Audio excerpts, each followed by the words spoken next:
दुनिया की 10 सबसे लंबी पर्वत श्रृंखलाओं के बारे में बताने वाला हूँ। मैं आपको बताऊंगा कि ये पर्वत श्रृंखलाएं कहाँ स्थित हैं, इनकी लंबाई कितनी है, ऊंचाई कितनी है, भौगोलिक विशेषताएं क्या है। दोस्तों, ये लंबी पर्वत श्रृंखलाएं खनिजों का खजाना मानी जाती है। साथ ही ये जहां पर भी होती हैं, जिस भी इलाके में होती हैं, वहां की जलवायु को भी काफी हद तक प्रभावित करती हैं।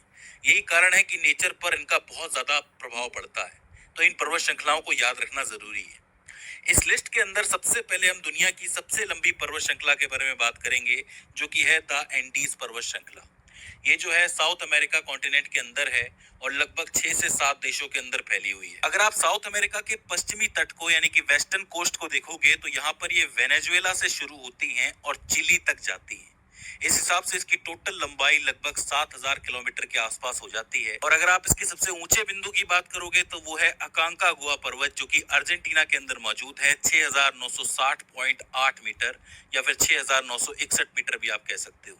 मैं आपको बता दूं कि ये पूरे पश्चिमी गोलार्ध का, पूरे वेस्टर्न हेमिस्फेयर का सबसे ऊंचा बिंदु है, तो इसे आपको याद रखना है। विशेषताओं की बात करोगे तो जब नाज़का प्लेट दक्षिण अमेरिकी प्लेट के नीचे दबी तो उसकी वजह से इसका निर्माण हुआ था। साथ ही ये एक सक्रिय ज्वालामुखी है, भूकंप का क्षेत्र है और जो अमेज़न नदी है वो इन्हीं पर्वतों से होके गुजरती है। तो इसका मतलब ये हो गया कि ये काफी इंपॉर्टेंट पर्वत श्रृंखला हो जाती है, इंडीज पर्वत श्रृंखला। इसे आपको याद रखना है। बात करते हैं द रॉकीज के बारे में। इसका नाम आपने सुना होगा। ये जो है उत्तरी अमेरिका के पश्चिमी भाग में आपको देखने को मिलेगी। विशेषकर जो कनाडा है, ब्रिटिश कोलंबिया और अल्बर्टा का क्षेत्र है, वहां से लेके ये शुरू होगी और अमेरिका के न्यू मैक्सिको तक जाएगी। इस हिसाब से इसकी टोटल लंबाई लगभग 4,830 किलोमीटर हो जाती है।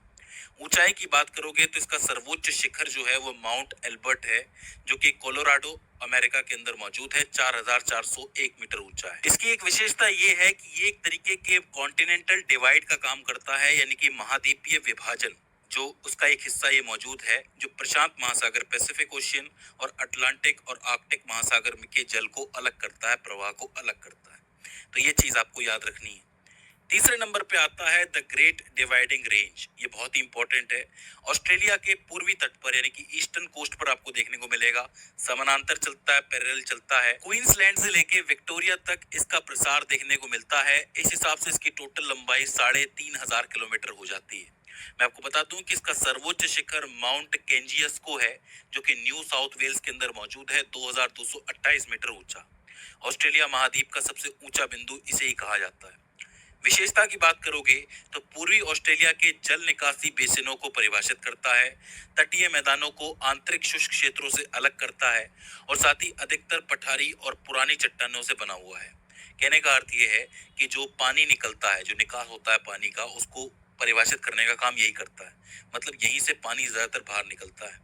जो तटीय मैदान है, यहाँ पर आपको तटीय मैदान नजर आएंगे और अंदर का जो शुष्क इलाका है, सूखा इलाका है ऑस्ट्रेलिया का, उसको अलग करने का काम ये करता है। और ज्यादातर आपको पठारी और पुरानी चट्टानें यही देखने को मिलेंगी। तो बहुत इंपॉर्टेंट हो जाता है द ग्रेट डिवाइडिंग रेंज। चौथे नंबर पर आता है द ट्रांस अंटार्कटिक पर्वत। ये जो है, मैंने जब अंटार्कटिका की बात की थी तब मैंने आपको बताया था इसके बारे में। ये जो है पूर्वी अंटार्कटिका यानी कि ईस्टर्न अंटार्कटिका और पश्चिमी अंटार्कटिका यानी कि वेस्टर्न अंटार्कटिका को अलग करता है, उनके बीच में है।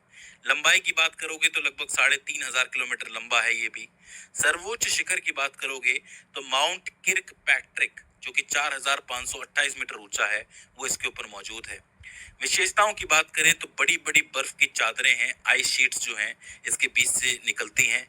पृथ्वी पर सबसे शुष्क, सबसे ठंडे और सबसे हवादार स्थानों में से एक इसको माना जाता है और भूवैज्ञानिक रूप से पूर्वी और पश्चिमी अंटार्कटिका के बीच की सीमा बनाता है। तो ये बात आपको याद रखनी है। पांचवें नंबर पर आते हैं कुनलुन पर्वत यानी कि कुनलुन माउंटेन्स। ये जो है मध्य एशिया में तिब्बत के पठार के उत्तरी किनारे पर देखने को मिलेंगे।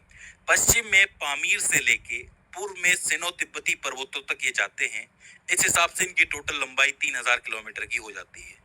सर्वोच्च शिखर यानी कि सबसे ऊंचे बिंदु की बात करोगे तो लियू शाबांग फेंग बहुत इंपॉर्टेंट है, 7,167 मीटर। और कोंगूर टेक जो कि 7,649 मीटर ऊंचा है, वो भी यहाँ पर मौजूद है। विशेषताओं की बात करोगे तो तारिम बेसिन और तिब्बत के पठार के बीच एक प्राकृतिक अवरोध पैदा करता है, नेचुरल रेजिस्टेंस पैदा करता है।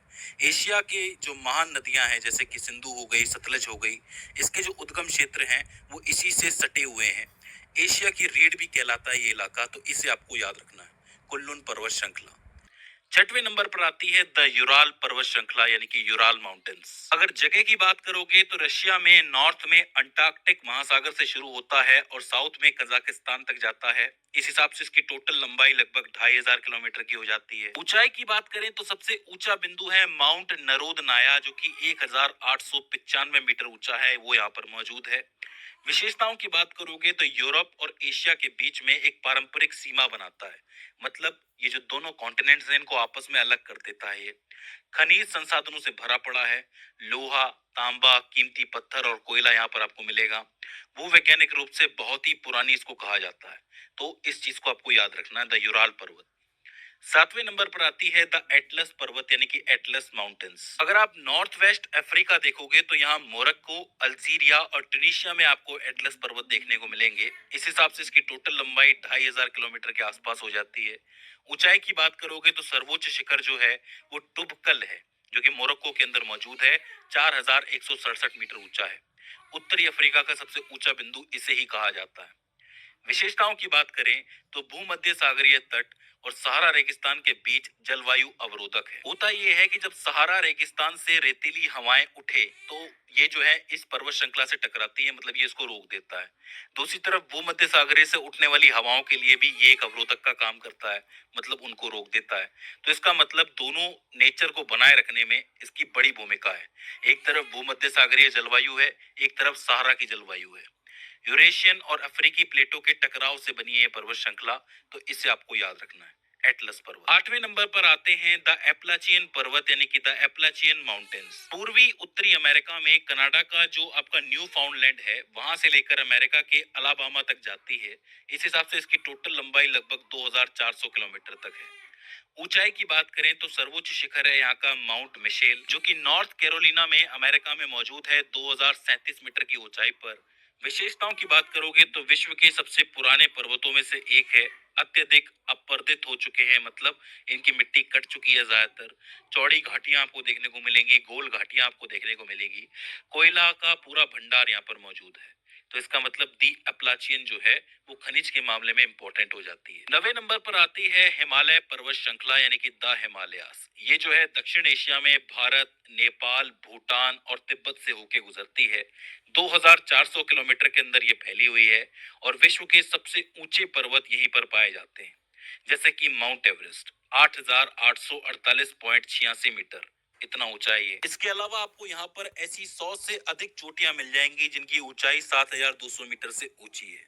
विशेषताओं की बात करोगे तो भारतीय प्लेट जब यूरेशियन प्लेट से टकराई थी तब इसका निर्माण हुआ था, ये ऊपर की तरफ उठ गई थी।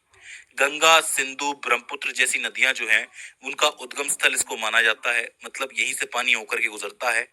इसके अलावा जलवायु और पारिस्थितिक पर गहरा प्रभाव डालती है ये, तो दक्षिण एशिया के लिए इंपॉर्टेंट हो जाती है। आखिर में 10वें नंबर पर आती है द अल्ताई पर्वत, द अल्ताई माउंटेन्स। ये जो है मध्य एशिया में रूस, मंगोलिया, चीन और कजाकिस्तान की सीमा पर मौजूद है। लगभग 2000 किलोमीटर लंबी है ये। सर्वोच्च शिखर की बात करोगे तो बेलूखा यहाँ पर मौजूद है रूस के अंदर 4506 मीटर की ऊंचाई पर।